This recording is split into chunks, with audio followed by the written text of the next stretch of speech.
위원장님 지금 난리도 이런 난리가 없습니다. 지금 이게 지금 과방위에서 지금 그 최민희 위원장이 이진숙 방통위원장 후보자에게를 놓고 제가 이 3일 동안 그 청문회 하는 건 처음 봤습니다. 예. 그래서 뭐 체력 검증이다, 예. 체력 청문회다, 뭐 그런 얘기까지 나오고 있죠. 예, 빵문회 뭐 이런 얘기도 들었고. 그렇죠. 뭐 이제 이번 청문회에서 기억나는 건 빵밖에 없다. 예. 빵밖에 없는데 그 빵이 헛빵이었다. 예. 그런 얘기까지 지금 나오고 있지 않습니까? 예. 이번 청문회는 검증 절차가 아니라 이제 망신주기, 예. 정책 검증이 아니라 어떤 인격 모독 수준에 불과했다. 뭐 그런 얘기까지 나오고요. 특히 그 최민희 위원장의 사회 진행 여러 가지 태도에 대해서 여자 정청래다 예. 그런 얘기까지 나오고 있지 않습니까? 그래서 오히려 결과적으로 이진숙 후보자에 대한 정당성을 강화시켜주는 예. 그러한 효과를 거뒀다. 뭐 그런 평가가 지배적이죠. 오늘도 보니까 그 MBC 라디오에 나왔습니다. 참나 김종배의 시선 집중이 나와가지고 김종배 시선 집중이 나와서 진행자가 이렇게 물었어요. 물어가지고 이진숙 후보자의 뇌 구조가 이상하다는 발언을 취소할 생각이 없느냐 물었더니 더 강화할 생각이다. 뇌 구조가 이상하다는 말이 뭐가 틀린 말이냐 이렇게 얘기를 했습니다. 자, 이건 좀 보니까 전혀 지금 뭐 본인이 뭐 했던 말에 대해서 전혀 뭐 잘못한 게 없다는 취지인데 바로 이제 말씀을 이어가겠습니다. 저기 위원장님, 저 역시 MBC에 잠시 있었던 사람으로서 지금 위원장님은 30년 동안 MBC에 몸을 담으셨고 메인 앵커도 하셨었고 그리고 또 백분 토론 진행을 하셨었고 제 기억으로는 저는 뭐 4년 정도 MBC에 있었습니다만 마지막에 시사제작국장을 하셨었나요? 맞습니다. 네, 그러셨고 제 기억으로는 2017년에 정권이 교체가 되고 난 다음에 민주노총이 MBC를 장악하고 난 다음에 지금 위원장님이 정말 어이없는 부서로 가셨던 걸로 기억이 나고요. 저도 카메라 관련 부서로 쫓겨났었고 저는 부조에서 자막을 누르던 부서에 가서 한 2, 3년 있었거든요. 위원장님은 어느 부서에 계셨습니까? 결론적으로 말씀드리면 저는 어느 부서에도 네. 배속되지 못하고 2017년 12월로 기억합니다. 2017년 12월. 12월. 저도 그날이었습니다. 예, 맞습니다. 예, 그럴 크리스마스 겁니다. 이브 전이었습니다. 맞습니다. 전날이었습니다. 그러니까 문재인 정권이 2017년 5월에 탄생하고 그해 같은 해 12월에 MBC에는 최승호 전 MBC 언론노조 위원장이 사장으로 들어오죠. 그 다음에 저에 대한 인사 발령이 났는데 보도본부로만 발령이 난 겁니다. 저도 그렇습니다. 예, 보도본부 발령이 나면 국발령이 나고 부서 발령이 받아야 특정 부서에 가서 업무를 보지 않습니까? 예. 그런데 보도본부로만 발령이 나니까 한마디로 갈 데가 없는 겁니다. 예. 그래서 상암동 MBC 앞에 있는 월드컵 공원을 배회하기도 하고 예. 그리고 회사 안에 들어가서는 작가 회의실 이런데 잠시 앉아 있다가 또 작가들이 들어오면 쫓겨나듯이 밖으로 나오고 자리가 없었습니다. 저도. 자리가 없었죠. 네. 예, 우리 류앵커도 마찬가지일 예. 겁니다. 그리고 이제 심지어 외부 손님 머무르는 접대실. 예, 그러니까 저 회의실 접대실 거기 앉아 있었고 사람들이 오면 피해야 됐고요. 맞습니다. 예. 예, 똑같은 경험을 후배들이 하셨네요. 인사를 하지 않았고 지나가다가도 툭 치고 그냥 지나가고. 예. 예, 정말 참 그 당시 상황 정말 기억하고 싶지도 않지만 그러나 우리가 반면 교사를 삼아야 된다는 차원에서 제가 말씀드리는 것이고 그런 생활 즉 유랑자 생활을 45일간 유배였죠. 예, 했고요. 그리고 나서 이제 배치된 공간이 이른바 그 유명한 조명창고. 조명창고. 조명창고에 갔더니 조명 장비들을 모아둔 그런 공간에 조명 장비를 걷어내고 저희들이 가서 앉아 있어라. 이제 이렇게 된 겁니다. 업무가 없는 건 물론이고요. 당연히 이제 보도 업무에서 배제됐고 거기서 이제 유랑 생활에 이어서 유배 생활이 시작되는 그런 조명 창고 시절이 있었고요. 거기서 한 5개월, 6개월 있으면서 온갖 조사를 다 받았습니다. 저도 정상화위원회에 3번 끌려갔습니다. 그러셨어요? 네. 고생 많이 하셨네. 정상화위원회 또 MBC 감사국 송영훈 씨가 위원장이었죠. 그렇죠. 이번에 인사청문회 때 참고인으로 나왔더라고요. 나왔죠. 거짓말 엄청 많이 하시던데요. 네. 거기에 이제 불려가서도 이제 그런 추궁을 받았죠. 제가 시사 제작국장, 네. 즉 PD 수첩을 담당하던 국장이었는데 당신이 왜 그 당시에 세월호 참사 3주기 보도를 하겠다는 PD 수첩 PD들의 요청을 거부했느냐. 이런 이제 정상화위원회에서 저에게 추궁을 했고 제가 당당하게 답변했습니다. 그렇다면 정상화위원회에선 왜 천안함 폭침 5주년을 왜 보도하지 않느냐라는 질문을 나한테 왜 하지 않느냐. 지금 정상화위원회 자체가 이념적으로 편향돼 있다. 나를 추궁하기 위해서는 공정하게 추궁해다오. 그런 제가 반론을 펼친 기억이 있었고요. 감사국에서 제 이메일 4,300개, 수천 개에 해당하는 이메일 다 뒤졌고요. 이번 인사청문회 때 보니까 뭐 이진숙 후보자에 대해서 트로이컷, 네, 트로이컷. 일종의 보안 프로그램인데 프로그램, 예. 이걸로 직원들을 사찰했다. 뭐 그렇게 공세를 펼치던데 사실 뭐 트로이컷은 세 발의 피다. 완전히 노골적으로 직원들의 이메일을 샅샅이 이잡듯이 뒤졌다. 그래서 아무런 절차도 없었고 아무런 동의도 구하지 않고 임직원들의 이메일을 다 뒤졌다. 그래서 저희가 경찰에 고소하고 법적인 절차를 거쳤지만 그 당시에 이미 대법원에서 그 사법농단을 조사한다면서 대법원 판사들에 대한 불법 사찰을 자행하지 않았습니까? 그런 상황에서 법적 처벌을 결정하기는 어려웠던 상황이고 정말 그때 피해 숙청이 이루어졌던 그런 기억이 지금도 생생합니다. 그 이후에 저 같은 경우는 그러고 난 다음에 저는 다른 부서에 또 쫓겨가서 하루 종일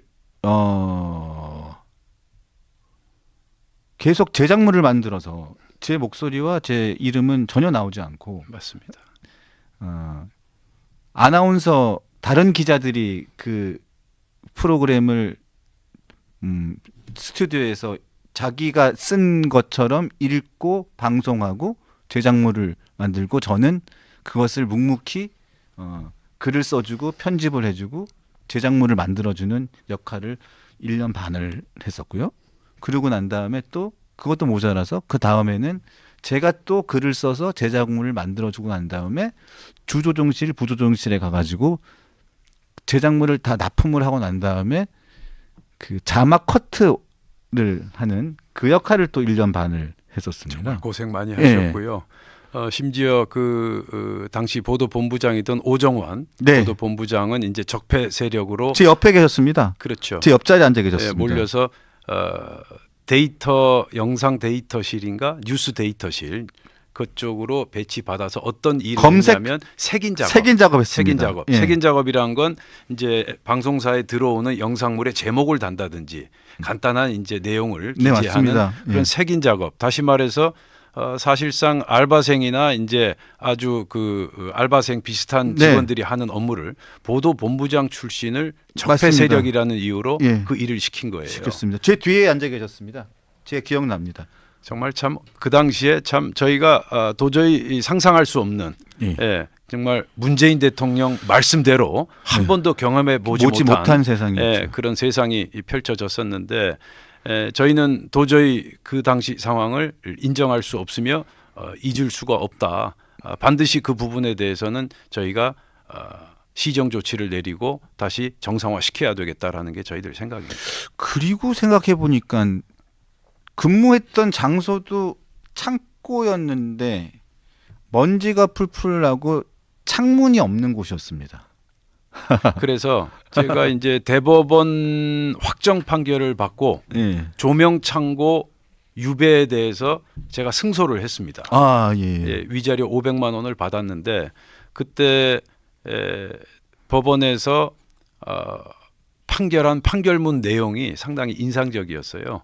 판결문 내용 중에 사람이 머무를 수 없는 공간에 배치했다. 예, 그 대목이 상당히 뼈아픈 대목이었고요. 그래서 대법원에서 결국 저희가 승소 판결을 받고 500만 원 위자료를 받았다. 물론 승소했지만은 상처뿐인 영광이었다. 저는 그렇게 생각합니다.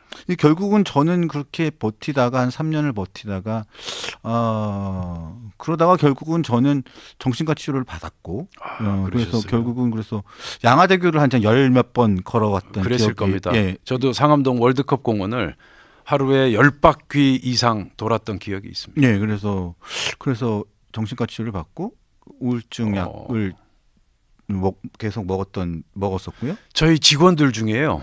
어떤 여기자는 극심한 스트레스로 유산까지 했고요. 예, 맞습니다. 예. 그리고 또 야근 전담 기자를 시켰어요. 저도 했었습니다. 하셨어요? 예, 야근 예. 전담 기자. 다시 말해서 이틀에 한 번, 사흘에 한 번씩 야근을 시키는 네. 그 야근을 한다는 게 정말 생명을 갉아먹는 네, 그런 네. 근무거든요. 네.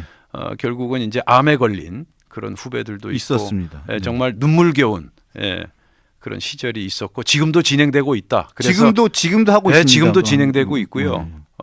하루빨리 MBC는 정상화돼야 된다. 그런데 그 이유가 단 하나였습니다.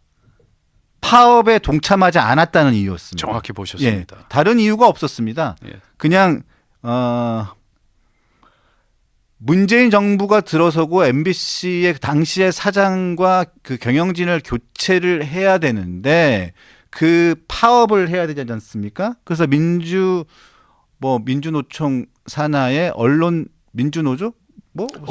언론노조가 주동이 돼서 파업을 해야 되는데 파업에 참가하지 않고 뉴스를 만들었다는 이유만으로 그렇게 된 겁니다. 이게 이제 한마디로 지독한 진영 논리, 네. 패싸움, 편가르기. 그러니까 파업에 동참하지 않은 사람은 기자는 물론이고 인간 취급을 안 하는 거죠. 예, 정말 6.25 때도 우리가 상상하기 어려운 그런 지독한 진영 패거리 싸움이 MBC라는 공영방송에서 벌어지고 있다. 그렇게 보시면 되겠습니다. 참 진짜 고생 많으셨습니다. 의원님. 그 언론노조 MBC 지부 위원장이던 최승호 사장, 네. 2017년 12월에 부임한 최승호 사장이 우리 MBC 언론노조 위원장이던 시절에 명언을 남겼죠. 해고는 살인이다. 그렇죠. 해고는 살인이다. 네. 그렇게 얘기했던 장본인 최승호가 재임 기간 중에 19명을 해고했습니다. 현 기자도 그랬고요. 현원섭이라는 기자는 정말 어이없이 해고당했죠. 그렇죠. 안철수 논문이 표절됐을 수 있다라는 의혹을 제기했는데 예. 그 리포트에 반론권을 적게 줬다는 이유로 반론권이 있었긴 있었습니다. 예. 반론권을 적게 줬다는 줬다는 이유로 해고당했죠. 최승호 사장 체제에서 해고를 당했어요. 근데 복직 이겼죠. 결국 이길 수밖에 예. 없죠. 예. 소송에서 이겼죠. 해고는 살인이다라고 얘기했던 장본인이 반론권을 적게 줬다는 이유 하나만으로 한 가정의 가장인 현원섭 기자를 해고시켰어요. 네, 맞습니다. 현원섭 기자 그 이후에 엄청난 심적, 예. 육체적 고통을 겪었다. 그 말씀을 꼭 드리고 싶습니다. 그분도 제 옆에 앉아 계셨습니다. 그분도 해고 당하기 직전에 제 옆에 자리에 앉아 계셨고 현원섭 선배도 앞에 앉아 계셨었고 그랬던 MBC가 지금까지 계속 정권이 바뀌었고 그럼에도 불구하고 지금까지 계속 그 상태를 유지하고 있지요. 예. 있으면서 보도에 대한 그 편파성은 계속 그 비판을 받고 있습니다. 그 보도에 대한 편파성에 대해서는 저는 평가하고 싶지 않습니다. 제가 평가하고 싶지는 않습니다. 하지만 여러 분들이 그런 지적을 하고 있기 때문에 그런 평가를 받고 있는 거라고 생각을 하는데 민주당이 지금 여러 방통위원장, 이동관 방통위원장을 포함해서 김홍일 방통위원장을 거쳐 이진숙 후보자까지 지금 계속 연달아 탄핵을 꺼내들면서 그렇죠. 계속 압박을 하고 있는 이유가 지금 모든 분들은 MBC의 정상화를 막기 위한 것으로 보고 있지 않습니까? 그렇죠. 지금 도대체 무엇 때문에 이런지를 구체적으로 좀 설명을 좀 해주시면 감사하겠습니다. 지금 가장 중요한 부분을 질문하셨는데요. 저는 이렇게 대답합니다. 흑색 선전, 가짜 뉴스의 추억에서 벗어나지 못하고 있다. 2002년 김대엽 병풍 조작 사건 아시죠? 네. 거기 그 보도의 진원지가 어디입니까? KBS, MBC 공영방송이 주축이 돼서 김대엽 병풍 사건을 대대적으로 집중적으로 몇 달씩이나 보도했습니다. 그 결과 이회창 당시 후보 떨어지고 노무현 당시 후보가 당선되지 않았습니까? 또 2007년도인가요? 8년도에 미국 소고기 광우병 파동 아시죠? 네. 그 파동의 주역이 누구였습니까? MBC PD 수첩 아니었습니까? 네. 예, 거기에 그치지 않습니다. 지난번 대선 때 신앙님, 김만배 녹취 조작 보도, 그 보도 역시 뉴스 타파에서 먼저 보도하고 그 다음에 MBC에서 그대로 받아서 대선 사흘 전에 집중적으로 네 꼭지나 보도하지 않았습니까? 예. 그런데 결과는 어땠습니까? 전부 다 허위 보도 허위 아니었습니까? 윤석열 당시 대검 중수 2과장이 대장동 사건의 브로커였던 조우영에게 커피를 타줬다. 즉 네. 사건을 무마시켰다. 그 바람에 대장동 개발 특혜 사건에 종잣돈을 마련한 것이다. 네. 이런 식으로 보도하지 않았습니까? 네. 그런데 전부 다 사실 아니었잖아요.